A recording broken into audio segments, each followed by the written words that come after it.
Oregon Sports Network. And Oregon is going to play in the national championship game. Big Ten champions. Big Ten champs. National champions, yes. Oklahoma City bound the Oregon Ducks. Awesome day to be a Duck, man. Boom inside. Touchdown Oregon. He gets loose. Fires. Hit. Pops the three. Oh, yeah. It's all Oregon. This is Duck Insider. Duck Insider. It's about how to be a group of people that know how to love each other to the absolute fullest. Pleasure, joy to be with them each and every day. And I can't wait for the future. It's just fun to be a part of a community that cares, that is passionate, and when we come together, powerful things can happen. This is Duck Insider on the Oregon Sports Network from Learfield, presented by OnPoint Community Credit Union. People are the point. Now let's go live to the Country Financial Studio to talk Oregon Duck Athletics. We are back inside the Country Financial Studio. It is a Thursday inside the Country Financial Studio, and it is going to be a jam-packed day where we're doing a lot of catch-up, actually, because seasons are coming to a close. We had the spring game on Saturday. There was so much going on this weekend. We'll continue to recap the Oregon football spring game, not only today, but also tomorrow, as well as the rest of next week, as well as we continue to make the transition towards this back end of the year, as a lot of the spring sports are coming to a close. We'll touch on a lot of those winter and spring sports that are coming down the stretch runs of their season today. Oregon lacrosse, a season review with Jess Drummond. Joey Mack sat down with her a few days ago to talk about Oregon lacrosse as their season came to a close. Also, both golf teams in postseason action, and Oregon baseball as well as softball going on the road down the stretch run of Big Ten play. Oregon baseball going up to Washington to play against the Huskies. We'll still hear some post-game from Oregon baseball in a critical victory on Tuesday that the Ducks were able to get in a grit victory against Gonzaga, a talented team, a close game, and the Ducks were able to pull out the victory there. And also Oregon softball preparing for a massive series against UCLA with still a chance to win the Big Ten coming up this weekend for Oregon softball. But first, we're starting with the postseason selection. Saul Galvan hosted the show yesterday. He did a great job of touching on a whole bunch of different things in Oregon athletics, but something that came through during the middle of the show that got touched on a little bit, but I want to dive a little bit deeper into, is Oregon women's golf and their selection into the postseason, because the Oregon women's golf team will make its 18th consecutive NCAA regional appearance after being selected as the number 2 seed in the Waco regional on Wednesday. The Ducks got selected.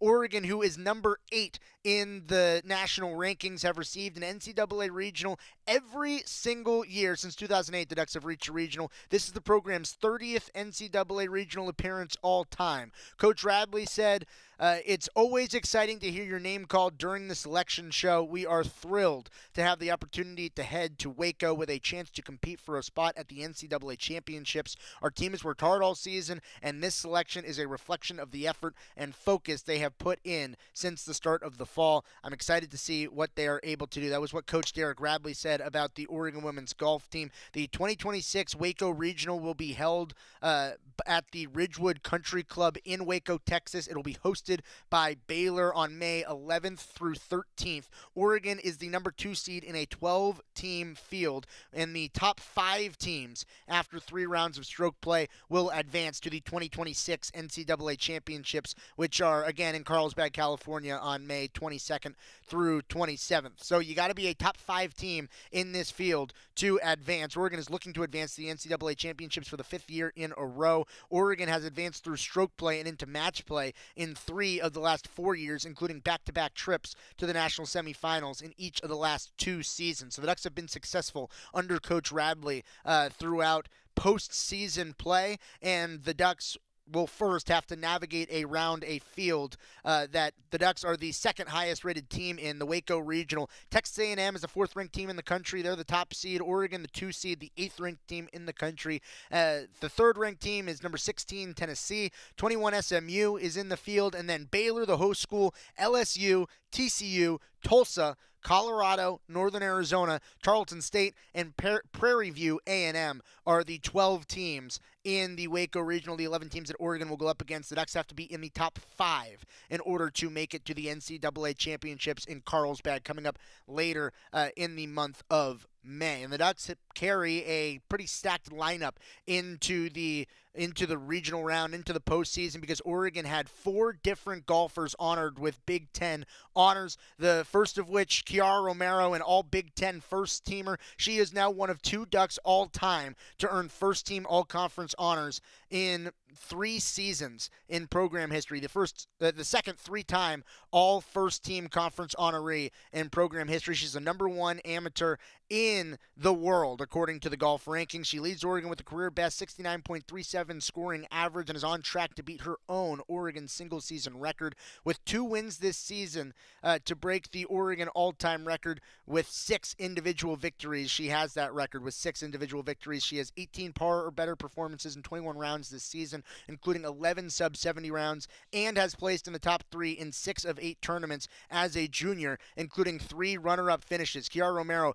very good. She was not with the team last weekend as she was competing in an LPGA major as an amateur, and now she's coming back to compete with Oregon for the regional round. She is joined on the All Big Ten first team by Tong An, who is maintaining a career best 72.36 scoring average while playing in all 28 rounds for the Ducks this season. She has 12 par or better performances with 5 sub-70 rounds and has placed in the top 20 in 8 of 10 tournaments with a pair of top 10 finishes. Oregon's top finisher has been Tong An at the Big Ten Championships, where she finished in a tie for 20th overall. On the All Big Ten second team and the Big Ten All-Freshman team, Sophie Hahn was named to the inaugural Big Ten All-Freshman team. It's the first time the Big Ten has given away All-Freshman honors. Sophie Hahn made the team and earned those Big Ten second team honors, and she has placed in all 10 tournaments as a true freshman, carrying a 72.73 scoring average. She has 11 par or better rounds with 4 sub-70 performances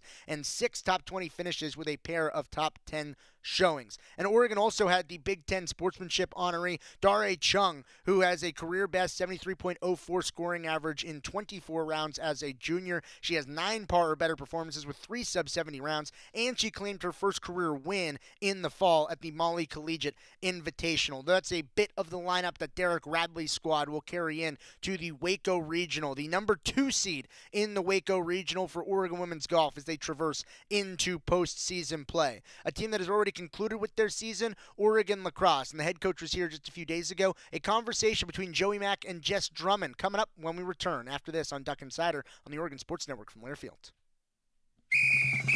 As a local community credit union founded by teachers, OnPoint is committed to supporting the students and faculty at the University of Oregon. And on game day, we're right there with you, on the field, in the bleachers, and in the classrooms. Drop by one of your local branches today and discover the many ways OnPoint can help support your financial well-being. OnPoint Community Credit Union. People are the point. Federally insured by NCAA. Equal housing opportunity. We know you turn to the Duck Store for all your game day needs. And for students at the University of Oregon, it's even more. Class supplies, jobs, a seat on our board, a place to take a quick coffee break. Because we're your student-first, non-profit college store, every purchase you make directly supports the very community we serve. From working in our counters to studying in the classroom, from directing our stores to cheering in the stands, the people we serve, the students, are the very people who are the Duck Store.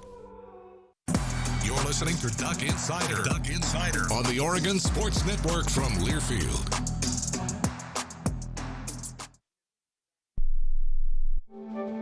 You took the first step and quit smoking, but even former smokers may still be at risk for lung cancer. That's why SaveByTheScan.org wants you to know about a new low-dose CT scan that can detect lung cancer early. It takes only 60 seconds and could save your life. You took the first step, now take the next. Visit SaveByTheScan.org for a simple quiz to see if you're eligible and talk to your doctor about screening. SaveByTheScan.org is brought to you by the American Lung Association's Lung Force Initiative and the Ad Council. In sitcoms, when someone has a problem, they just blurt it out and move on. Well, I lost my job and my parakeet is missing. How was your day? But the real world is different.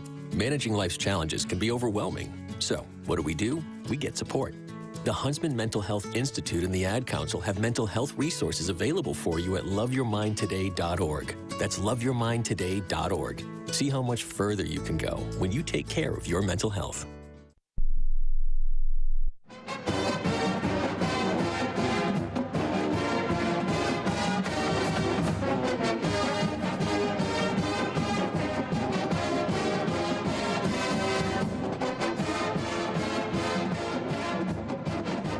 Inside the Country Financial Studio, it's Second Saturday, brought to you by OnPoint Community Credit Union. Ryan Milano here with you on a Thursday. Earlier in the week, Joey Mackey caught up with Jess Drummond, recapping Oregon lacrosse season as their season came to a close last week. The Oregon lacrosse team navigating through Big Ten play and the reactions after the season comes to a close from Joey Mack with Jess Drummond. Time to review the season with Jess Drummond, Oregon lacrosse head coach. Thanks for always taking the time, Coach. My favorite. It's great to see you. I have a serious question. Okay. Is this your pen? No. I don't use those kind of pens. This pen has been sitting here for 3 months. 3 months? And we have not been able to figure out who it belongs to. Who do you think? I have no idea anymore. I thought for sure it was Jerry Allen. It was not. Then I thought it was Mike Jorgensen. And then I've gone down the list, and I was like, feel like someone as observant as Jess Drummond would have noticed her pen when she was in here every week. Mm-hmm. But I just had to formally ask you. Yeah, I'm not into like the jelly ones. I like a ballpoint. Like. Are you a multicolored pen person? Oh, I love a pink pen. Okay. Do you are you a coach green? That, like when you do notes, do you do them in different colors? Like are your notes color coordinated? And I'm usually typing or. Can you read your own handwriting? Yes. I cannot. Not many people can. Like sometimes if I'm running really fast, I'm like, oh my gosh, what did I write right there? Yeah, no, nothing. I hope you find the pen culprit. We're just gonna see. I hope it's Rob. Leave it right there. if honestly, if it was, that could be. Maybe we're gonna have to go down to the corner office. You should have people throw guesses out. in a hat and then just find out the winner. We're on to something here. Yes. I love a good game. I've got a football bowl here. Yep. This was once the container that nachos were delivered to us, and I think we could just start doing a name game. Yeah. Okay. Great. Year in review for Oregon lacrosse. You're coming off senior day, Coach, now heading into the off season. Just zoom out for us. Review the season. Yeah. We learned a lot. We had a much better out of conference just, with competition-wise, playing harder teams. And, we did have a couple of jam-packed weeks of 2 to 3 games, like within, those 2 weeks, which was great for us. And I think that helps prep us into Big Ten. So I was really happy with how our schedule was laid out and hopefully kind of to plan that for next year. But we just faced, the Big Ten's so good. So good. And they were all ranked top 25 every time we played them. So I think it was really exciting to see those big wins for our team against those teams. Big wins as in like in the moments in the game, not like coming out with a win. But I think that it pushed our team to play harder, play smarter.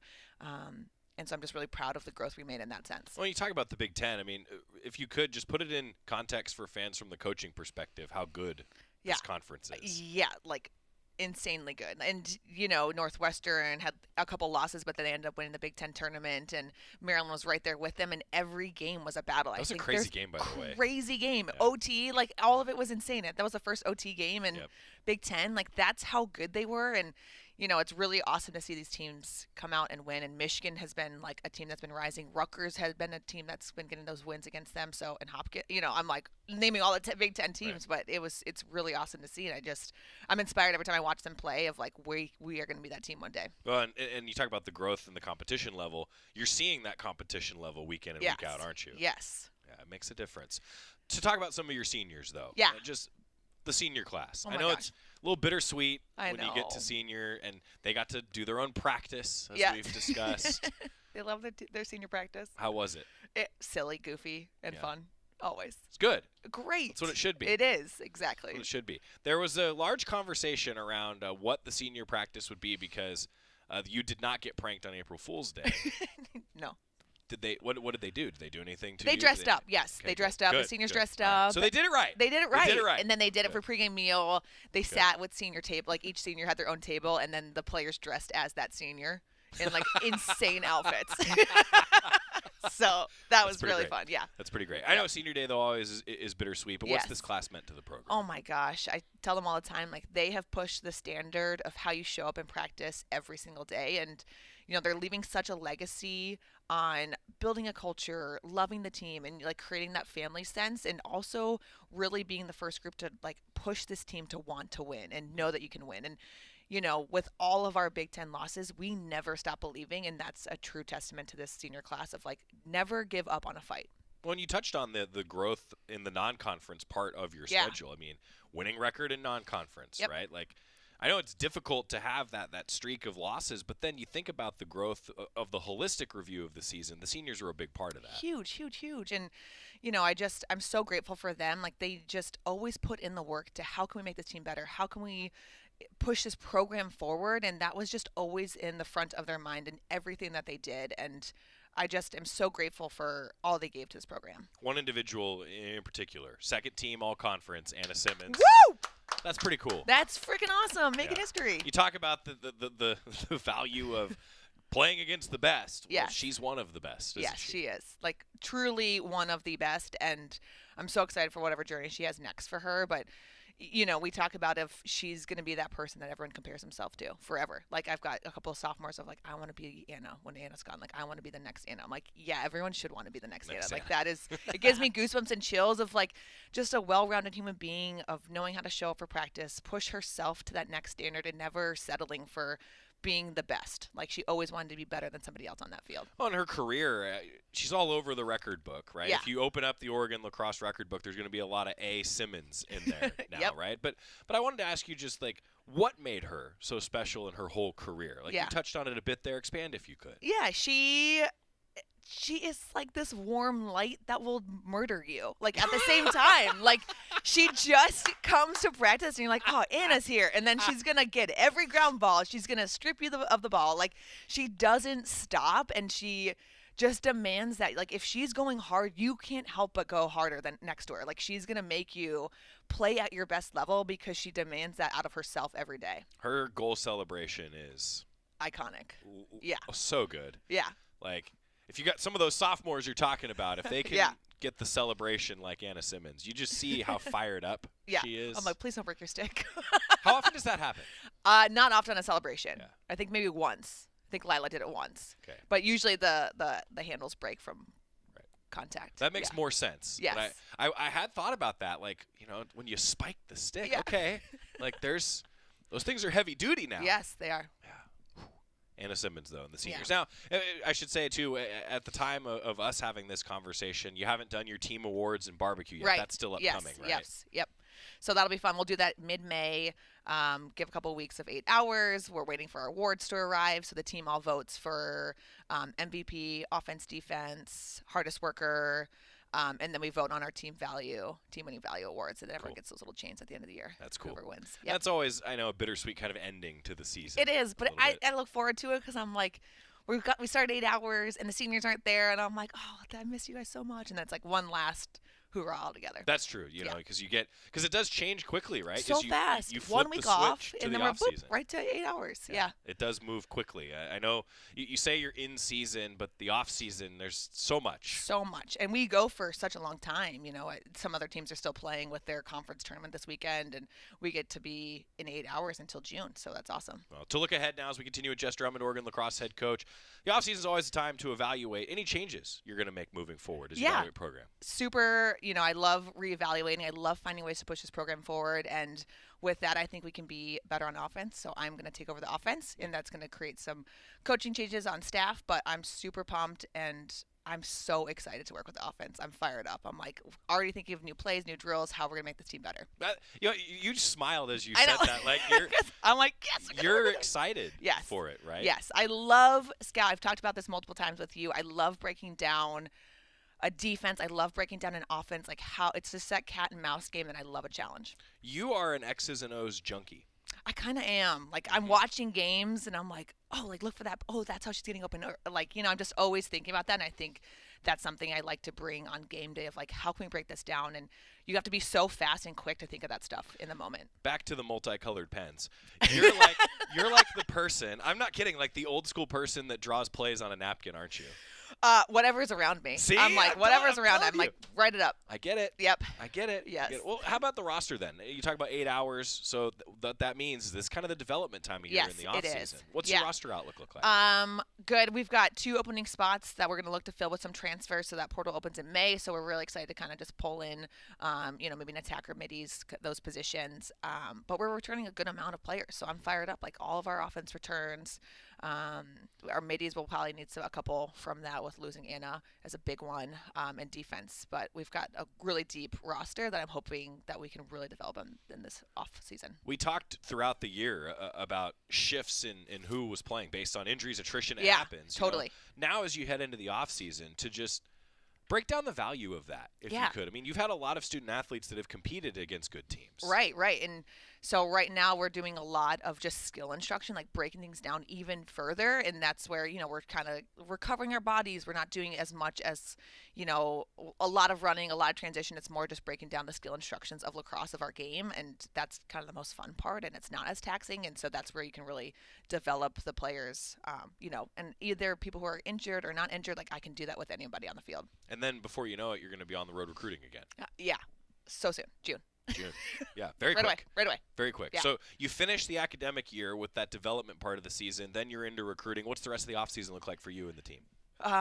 What do we got going on? We've got our 8 hours until May, end of May. And then, I jump right into recruiting, and that's kind of it. We've got our end of the year meetings that we'll do. Filling out your schedule for next year. Filling out our schedule for next year. We're just waiting for that Big Ten to confirm it. But we are, we're on the grind on like planning what's next. We've got the portal that opens up in May, so we'll try to get some of those guys out here on campus. And then, Then it's season. And then it's fall ball. So we'll plan with our off season conditioning packets, getting them ready to go when they're home, coming up with some new things. But our big thing was kind of we gave some really good open-ended questions for the players to really like evaluate themselves postseason on the, what could you have done better? What are some goals for next year? How can we instill some more, structure for you to succeed here? So I think those are I'm really excited to hear what they have to say about that. Jess Drummond, Oregon lacrosse head coach, every week came into the Country Financial studio. We're going to do it again before you know it. Yes. What did we miss, Coach? Anything? No, that's all. You crushed it. You're so good. You crushed it. You're so good. You're good. You're good. No. Whoa, Joey back. No. The interviewer, wait. The interviewer is only as good as the interviewee. I knew you would say that. That's such a you. Only as good as the interviewee. Thank you so much for coming in every week. We look forward to catching up again probably in the fall. Yeah, can't wait. Jess Drummond, thank you. No, Scott, you're good. You're good. No, you're good. No, you're good. No, it was good to catch up with Jess Drummond postseason for Oregon lacrosse. Getting ready now for the recruiting trail, and before you know it, we'll be geared up for next year for more lacrosse out at Pat Bay Field. Taking a time out, getting to a sport that has been in action at PK Park. Oregon baseball coming off of a big midweek win against Gonzaga, preparing for a series against Washington on the road. It's going to be a lot of fun. Taking a time out on Duck Insider on the Oregon Sports Network from Learfield. Dear Friday, Toyota says let's put good times in gear with the Tundra, Tacoma, and 4Runner. Want some cool available features? We've got power tailgates to power game days and a trailer backup guide that's the champ of the ramp. Heck, we might even cancel Monday. Toyota trucks. Find yours at Toyota.com. Toyota. Let's go places. As a local community credit union founded by teachers, OnPoint is committed to supporting the students and faculty at the University of Oregon. And on game day, we're right there with you, on the field, in the bleachers, and in the classrooms. Drop by one of your local branches today and discover the many ways OnPoint can help support your financial well-being. OnPoint Community Credit Union. People are the point. Federally insured by NCAA. Equal housing opportunity. This is Duck Insider, presented by OnPoint Community Credit Union on the Oregon Sports Network from Learfield. Snakes, zombies, sharks, heights, speaking in public. The list of fears is endless. But while you're clutching your blanket in the dark, wondering if that sound in the hall was actually a footstep, the real danger is in your hand. when you're behind the wheel.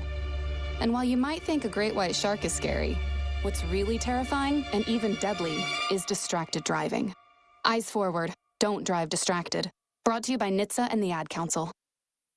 My name is Ariel. I moved to the U.S. at 19. I spoke no English and I struggled finding job opportunities. Everything I have, I owe to the Adult Literacy Center and getting my high school diploma at age 22. It was an honor helping you achieve your greatness. Now you're helping others achieve theirs. It inspires me.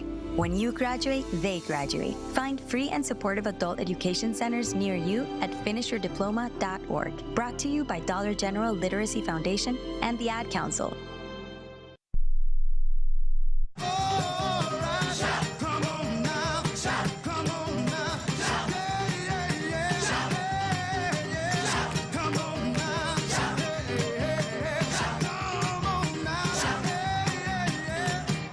Back inside the Country Financial Studio. It's Duck Insider, brought to you by OnPoint Community Credit Union. Ryan Milano here with you on a Thursday. On a Tuesday last week, Oregon baseball faced off against Gonzaga, and this was a big midweek game for Oregon, a 4-3 win for the Ducks, where Gonzaga got the run in the top of the first. Oregon answered back with 3 in the bottom of the first, and ultimately it was a game in which Oregon was up 4-1, and then 4-2, and then 4-3, and it got real tight throughout the course of the game. But in a big way, it was the first inning that broke the game open for Oregon. That 3-run first, and the leadoff hitter, if you're going to have 3 runs in the first inning, leadoff hitter has to produce. Jack Brooks did. He opened up the game with a double, and ultimately Oregon's offense helped pick him up from there and result in a crooked number in the first inning that led to an Oregon victory in a game between two teams that are inside the top 35 in the RPI. This was a big resume-boosting midweek game for Oregon on Tuesday. We talked with Coach Wazakowski yesterday, but we're getting to the players here today. Jack Brooks, Oregon center fielder, the leadoff hitter, and a big reason why Oregon was able to come away with a 4-3 win. Let's talk to the Duck center fielder. To get one early, just what was the mentality of bouncing back quickly in that first inning and putting some runs on the board and giving your guys the early edge? Yeah, just kind of showing the pitchers that, like, we're there for them. We got their back no matter what happens, no matter if that run goes up or it doesn't. Like, we're going to try to score. That's our offense. We're going to come out swinging. You guys have seen a lot of arms in the last couple midweek games. Just have you learned anything from that? Has it reaffirmed anything you thought about just maybe the depth of the staff? Yeah, no, I mean, as in our staff? Yeah. Oh, I mean, it's just every guy that we have on our staff is good. They can all go out there and pitch. They can throw every one of their pitches for strikes, and they're really good. So seeing them go out there, it's just fun to watch. And, like, guys like Jonah coming back off, like, an injury and coming out there to throw, like, I mean, that's just a guy that's going to compete. Like, we have a bunch of guys that can compete all the time no matter what, so it's pretty cool to see. It's obviously a roller coaster. There's highs and lows, ups and downs in a season. Just definitely. You guys are on a good little run here. Yeah.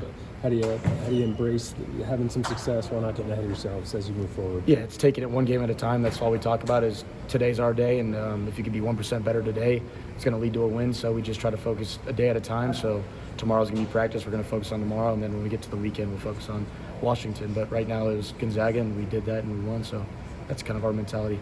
Getting a guy like Jonah back in the mix, just how does that fire up the team to see him making his way back and make his first appearance of the year?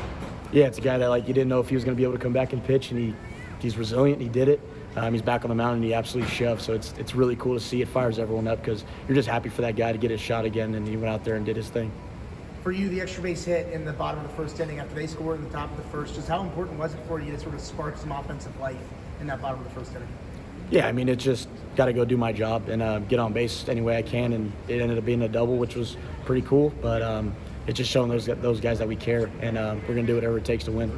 What about the Tylers out there in the outfield playing alongside Jones in left field? Just always like to see him out there in the outfield, and then to the communication factor of it all. How seamless was it? Yeah, I mean, communication's pretty much it's going to happen no matter what. I mean, every day in practice we're communicating on every in ball, back ball, everything we communicate on. We work on that a lot. So that's pretty easy. And then just seeing a guy like that that's out there, like him, Losi, Owen, all those like younger guys that are out there, it's cool playing with those guys, just like knowing that they're competing the same way and they're going to do their job, and it's fun to see them go. 3 games in a row now batting leadoff. How does it feel to be up there, leading things off your team? Yeah, I mean, it doesn't feel too much different. It's just going out there and playing ball. It's just try to take it as it is and just keep playing. You guys have struggled against lefties, but today you and the whole team got to that lefty going out of the game. Just what did you see? What was the difference from just previous times? Yeah, I think it's just approach-wise. I think our approach was off in the past, and I think now that just kind of settling down with our approach, and we're just getting to those guys. We know that we're better, so we can compete against anyone. Jack Brooks, he started that momentum for Oregon in the first inning. It led to 3 runs in that frame, but the real knockout punch in that first inning, or the big swing, it came from Angel Laya. He hit a 2-out home run in that first inning, which put 3 runs on the board for Oregon. Angel Laya has been massive for Oregon as a freshman this season. He already has the freshman home run record even before his home run on Tuesday. Angel Laya, he spoke with the media on Tuesday as well. The mentality when they put one on the board early of being able to bounce back as a group and put up 3 in the bottom of the first, just what was the mentality in that half inning? How important was it to get you guys up on top at the end of 1? Yeah, it's not like it's like the end of the game. We still have 8 innings left, and we still got to play the whole game. When you know you're going to roll out a bunch of pitchers, though, is there a sense that early momentum like that can help you guys as a lineup, and maybe help those guys too come into some situations where they're a little more comfortable? Yeah, for sure. I feel like that can stop the offense from the momentum, getting the momentum, and give us the momentum. Getting to see Jonah back out there for the first time this season, just what was that like to see him work his way back and be able to pitch today? Well, I'm pumped for that kid, man. He's one of our best guys, and I can't wait to see him out there. Yeah. Just the entire staff, use 9 guys on the hill, just the ability for the team to go guy after guy after guy, and the trust that you have in your pitchers on the hill, that no matter which one of the 9 was out there today. Yeah, that tells you something. We definitely have one of the best staffs out there, and that's what they did today. That 8th inning with Tanner Bradley, feels like he's getting his way out of those situations. Your vantage point of that 8th inning, and then when he was coming off of the hill, just what were your feelings out there in the outfield? I wasn't worried at all. I know he's a competitor, and he's been doing that all season, so yeah, I wasn't worried at all. Getting to see guys like Tyler Jones and Tyler Hawley make their first starts of the season, just what's that like to see guys around you get their opportunities? Well, I'm happy for those guys to get their opportunity, and being able to actually take those moments in as a team, and just being happy. Your homer got out quick. Just what we were seeing there. Could you break that down for us? Just sit on the fastball first pitch, just reacting, and that's what I did. I'm glad it got out. Did you know it was gone? No, I actually didn't. It wasn't a line, so yeah. I actually didn't know it was gone. Angel Laya, impact offensively for Oregon in that game to give the Ducks the early lead. But as I mentioned, the game got close late. It was 4-3 in the 8th inning. Tanner Bradley came in, first batter he faced. He had a close pitch, looked like he was striking the guy out. Instead, it was ball 4. Guy reaches. Then, ultimately, Gonzaga was able to load the bases with just 1 out. Well, Tanner Bradley, he struck out the next 2, and he got out of a massive jam when the Ducks were only up by a run. And ultimately, it felt like the decisive inning. There were a few at-bats in that inning that felt like it was really critical to decide the game. Tanner Bradley, he spoke with the media postgame about his impact relief effort to get a massive resume-building win for Oregon on Tuesday. High drama there in that inning. Can you just kind of talk through the way things unfolded and what your emotions were to get out of it? Yeah, sometimes umpires call things that don't go your way, and that's going to happen. It's baseball, and I just kind of kept my composure and had a flat heartbeat, not too bumped up where I can't control anything, and so I just stayed calm and got 3 outs and got off the field. You get to see a bunch of guys in the pen today. Just what it was like to see some of those faces that haven't thrown a bunch, and over the last couple of midweeks, just seeing a bunch of arms succeed. What does that tell you or kind of reaffirm to you about the depth of the bullpen? That helps us a lot, especially with the upcoming schedule we have so far. UCLA and Washington and USC. Those guys are all great teams. Having that depth is going to be good. Very, very helpful, because we can go 1 inning after our starters, after all the way to the 9th, and we'll that's how it'll be, and we'll win games that way. Along the same lines, Jonah Barkov made his first appearance of the year. Just what's it like to see him work his way back and get back out there? That was awesome. I was very pumped for him, very excited, and to see him get his first strikeout was amazing too. Flashback to that 8th inning where you have Haley at the plate, that 10-pitch at bat where you lose him on the walk, but you're still in that battle. Just take me through your mentality after that long at bat. The bases are then loaded, and then you strike out the next 2 guys. Kind of just next pitch. I loaded the bases, no runs scored, still up by 1. I was confident that I could get out of it. What can we expect, and just what are you excited for rivalry series out in Washington this weekend? I don't really consider it a rivalry. I just see it as another series against another team. I know a couple guys are pumped about it from past years. It's just another 3-game series for us. Have you always been the kind of pitcher to be able to dance out of innings like that, or when did you kind of gain that ability in your pitching career? I think when I was able to use my breath, I think up there having a breath and staying calm and composed, like I said earlier, helps me a lot in just commanding pitches.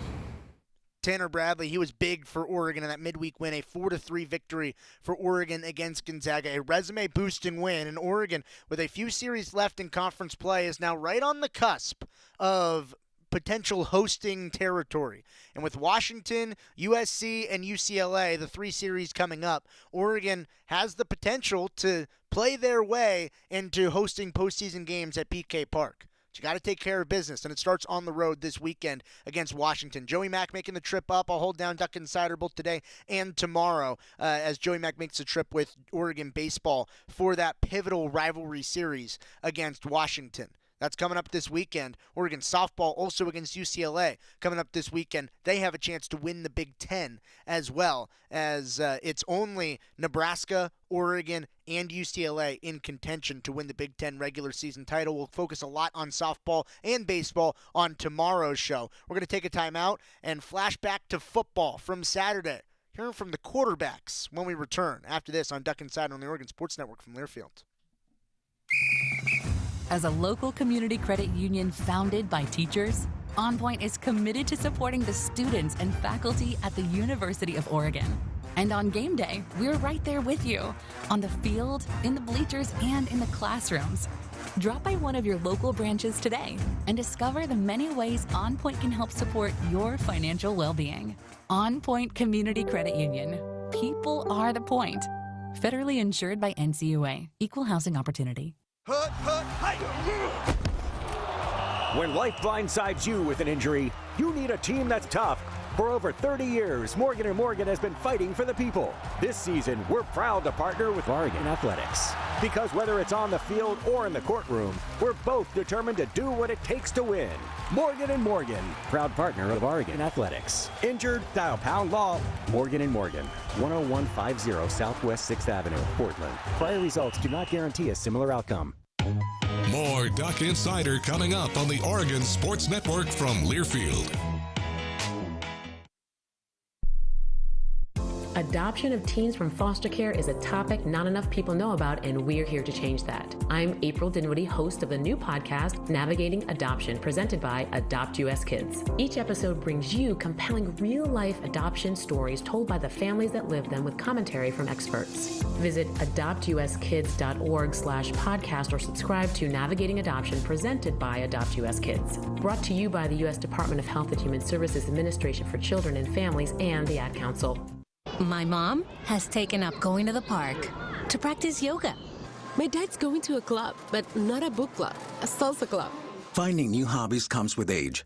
My mom has started getting lost and not knowing where she's going. Becoming lost or disoriented doesn't. Confusion with time or place may be a sign of Alzheimer's. An early diagnosis can help improve the quality of life for your loved one. Learn the warning signs of Alzheimer's at 10signs.org.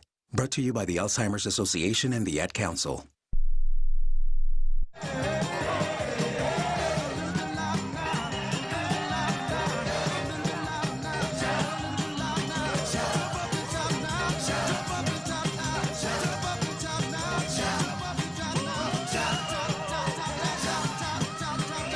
Back inside the Country Music Studio. It's Duck Insider, brought to you by OnPoint Community Credit Union. Ryan Milano here with you on a Thursday, the week after the Oregon football spring game. It was a great event at Autzen Stadium on Saturday, and it was just fantastic to see all of our favorite players out at Autzen Stadium again for the first time since the 2025 season, now getting ready for the 2026 season coming up next fall. And a big reason for my excitement is a returning quarterback under center in Dante Moore. He elected to come back after he could have gone to the NFL draft. Instead, coming back to Oregon, we got to see him on full display on Saturday. He spoke with the media after the Oregon football spring game.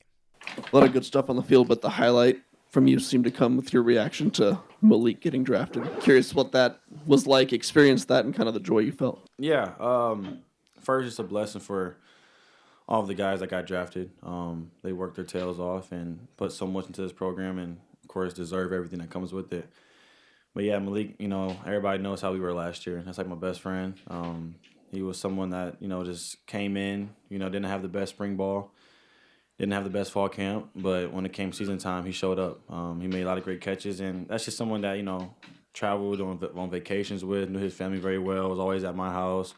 We went to Fisherman Market a lot. That was our spot, every Sunday. So it's just when I seen that happen, and I texted him this morning. I'm like, your time is coming, God willingly. And he said, love you. And I was like, love you too, man. And I'm just glad that he got drafted. And when I heard the noise, I'm like, has to be him. So him, he's in Vegas now, and I just started running around and felt like a little kid on Christmas. You and DeCorian connected a couple times on that first drive. How has that connection deepened in the spring, and what have you seen from him in terms of his development as an athlete?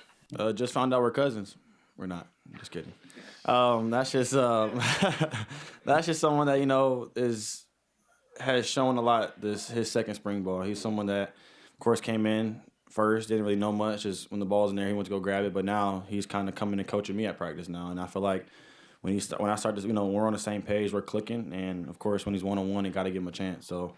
He's been balling out. Of course, he had the game-winning catch for us for today. But overall, he's been someone that, I love, and he's been working really hard, and he's for sure been doing football and track. So there's a lot of things on his plate right now. But he's staying humble. Of course, he's grateful for everything he has, and he's a baller. Dante, coming off the field, what are some things that you thought the offense did really well today? Maybe what are some things that you think need to be focal points for the offseason? Yeah, it's a spring game. I mean, of course, you don't want to just, do a lot out there. Of course, you just want to have, the fans come out and just watch us play the game of football. But overall, I feel like we did a great job. We learned a lot of things within these past practices. Of course, a little bit of false starts, a little bit of holding things, and of course, just DBOs, us being ourselves. But I feel like overall today it was a little cleaner. We went out there that's executed. Of course, the D-line had a lot of great had some sacks today, but I'm glad they're on our team. I'm glad that they are just people that are just great up in the trenches. But overall, it's iron sharpen iron. So we'll get better for sure. Get everything ready for the season coming up. Evan displayed a lot of emotions on his touchdown play. What do you think, as someone who knows him real well, knows what he's been through? Yeah, he that's someone that has been through a lot this past year.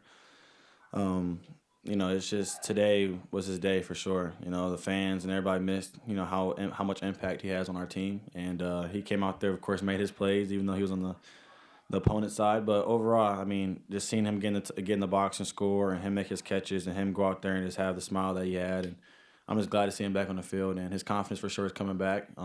He's been a great leader. But overall, he's just someone that, has been dedicated to to his craft, and it for sure showed out today. Corian was telling us about the jitters that he still got, before the spring game. This year, third spring game in Austin, fourth year in college football. Do you still have those type of feelings before spring game? How do you feel now compared to, even your true freshman year? Yeah, I'm starting to get the Unk nickname now, man. I feel like I'm getting old now, but nah, I had a little bit of jitters, of course. That's just us being humans. Before, going out into the environment, of course, playing in front of thousands and thousands of people. But yeah, I mean, the jitters will go away, of course, after the first couple of plays. And, at the end of the day, even the greatest do it. LeBron probably still get his jitters. Kobe did. Everybody has them. So at the end of the day, we're athletes, and there's a lot of pressures on the line, but pressure's a privilege.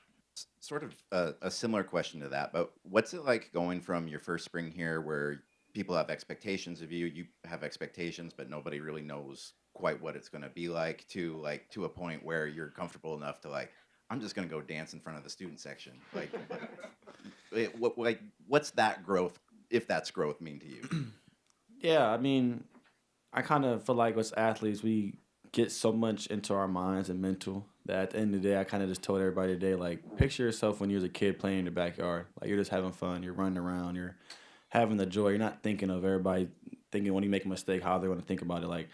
End of the day, during the game, ran out of bounds, threw the ball to the kid. Of course, he threw it back. So, it's having fun to where you're just taking so much stress off yourself. And, of course, the student section, I kind of been talking about that recently at practice with the guys. I kind of feel like these fans are putting so much to come into all these games, even the spring games, and our students are so loyal that they're always there. I kind of feel like the shout was a great time to get them involved, the cheerleaders, everybody. I feel like we're all just one whole unit, and I kind of feel as the fans, the city of Eugene, when we're all rolling together, we're unstoppable for sure. kind of going 3 for 3 for just how long you've been doing these spring games now. You've obviously had a handful of these under your belt now. Do they get more special with every season that you get a chance to have them, or do you feel like the first one you had will always be the more special, or is this one more just because you understand your time in college? Obviously, with each year passes, it gets closer and closer to you hopefully making your dreams come true of moving on to the next level. Yeah, every spring game, of course, is special. I feel like every time I have a chance to play in Alton is special. I feel like, we're practicing in there now, but every time I take the field, I treat it like a game in my practice. I kind of think of the 60,000 fans that are in there, of course, and, just the emotion, the energy that comes with it. But every time I have a chance to play in front of our fans, I kind of appreciate it. Even if it's a spring game, it's a playoff game, even if it's whatever it is. So kind of feel like, it's always special. I'm blessed to be there, of course, and I've always got to give glory to God for everything. There's going to be some changes in front of you on the offensive line. I'm sure you've been monitoring that growth there. But clearly, the coaching staff showed a lot of confidence in the younger guys because they didn't go out into the transfer portal and make a bunch of big noise there other than Bennett. But how do you feel about that group in front of you and how it's sort of forming in the depth there? Because those guys are going to be protecting you. Yeah, last year showed how important it is that you have everybody on roster on the same page when it comes to playing. There was times where we had to go 13 personnel for a whole game. We had to go 21. Depth is important here, and I feel like Coach Lane does a great job preparing everybody for their moments. At practice, everybody's getting reps. Fall camp, everybody's getting reps, and I kind of feel like the young guys, when their number is called to come and step in for a new lineman or a new receiver, that they're going to get the job done. So kind of feel like our preparation is huge, and I have 100% confidence in everybody. Of course, when you mess up at practice, we coach you right then and there. Even if you, make a great play, we're still going to coach you to see things you can get better at. So have confidence in everybody. Our preparation is huge here. The next couple months are pretty crucial for individual growth and the contact you can have, the limited contact with the staff. Just what's your plan for the next 3 months? And being the leader that the quarterback position is, how do you embrace running team practices and whatnot that comes with that position?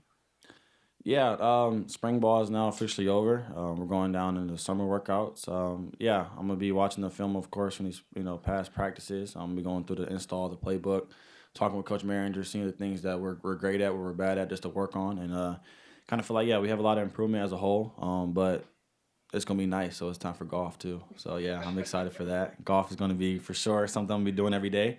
But no, it's just, when it comes to handling business, I'm for sure going to be, making sure that I'm knocking out my routine things that I need to do, making sure that I'm on the same page and just getting everybody on the same page. But, fun we'll be having, too, with golf. It's great to see the fun that Dante Moore is having, not only off the field, but also on the field. It just seems like he's playing with so much joy out there when your quarterback's having fun. A, it normally means you're winning. And B, it normally means that you're having fun. Dante Moore, getting to see him at the spring game was a whole bunch of fun. Continuing to talk Oregon football post-spring game when we return on Duck Insider on the Oregon Sports Network from Learfield.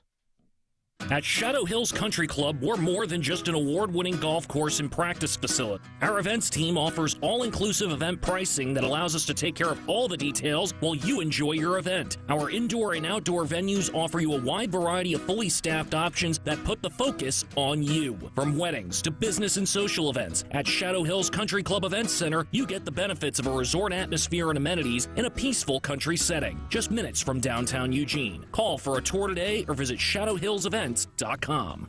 Hey Duck fans, at Country Financial, they make insurance easy. Whether you're shopping for home, auto, or more, their representatives will take the time to understand your specific needs and explain what options work best for you. Worry less and feel more confident knowing you're covered. Visit countryfinancial.com to get started today. Experience more with Country Financial. Auto and home insurance policies issued by Country Mutual Insurance Company, Country Preferred Insurance Company, and Country Casualty Insurance Company, Bloomington, Illinois. Don't go anywhere. Duck Insider continues after these messages on the Oregon Sports Network from Learfield. Man, I love my kids so much. I once sat for 3 hours in the cold rain to watch her soccer team lose by 18 goals. I love my kids so much, I once used a tube to suck snot out of her stuffed nose at 3 a.m. You win. Love your kids? Love them enough to make sure they're in the right car seat. From toddlers to tweens, visit nhtsa.gov/the-right-seat to find the right seat for their age and size. Keep them safe. Visit nhtsa.gov/the-right-seat. Brought to you by the National Highway Traffic Safety Administration and the Ad Council. Hear that? That's the sound of your life. Perfectly imperfect.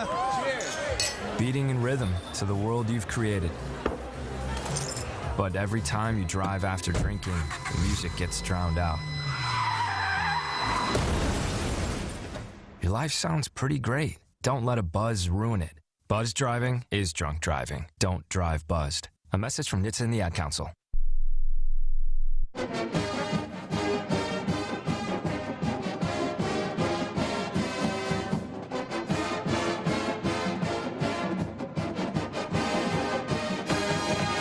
Inside the Country Financial Studio, it's Duck Insider, brought to you by OnPoint Community Credit Union. Ryan Milano with you on a Thursday. We just talked to one quarterback in Dante Moore. Now let's talk to the other one. It was great to see Dylan Raiola in Oregon colors for the first time at the Oregon spring game on Saturday. Let's talk to the Duck quarterback, Dylan Raiola. You've scrimmaged in Autzen, you've practiced in there, but first time there with fans. What was the experience like? I mean, your first shout, your first just experience in Autzen. Yeah, I'll start with the very first, like the entrance. We had the Harley on our side, and I've never heard something so loud, especially in the tunnel with the echo and everything. But just revving it, the Duck gets on the bike. It's just like as a kid, you grew up watching Oregon football, and you watch those types of things. And to actually put myself in those shoes, I'm very, very grateful and very blessed to experience this with all of my teammates. Spring games typically keep it simple in terms of offense, but the ability to air it out to find your teammates the way that you did in this game, how comfortable did you feel being able to do that?